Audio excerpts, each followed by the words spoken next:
Нещо пак не разбирам. Я какво плащам тук от това вашия ресторант? Пържолата. Каква е тази пържола? Пишеше 14 лева. 14 лева, ама това е на грам. Я колко грама съм изела? 300.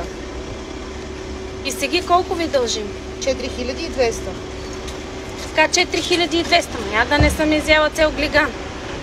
Ами, госпожо, това е цената. Водата също ви е на грам. Тя е 50 лева. Водата 50 лева. Вие сте изабили повече артия от тия, къде пишат учебниците. Какъв този ресторант? Ами 5 звезди. Аз съм във Варна, я да не съм в Лос-Анджелес.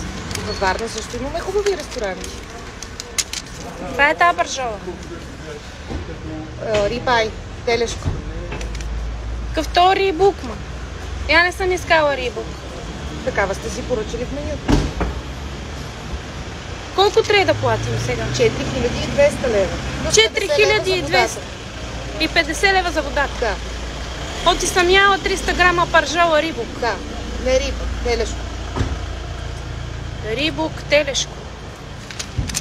Рибай, госпожо. Рибук, рибай. Оти пише тук, че съм изяла 14 пържоли.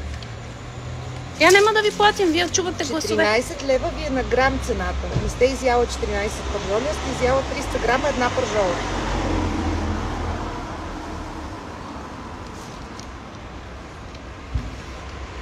Ма ти на луда ли ме правиш, ма?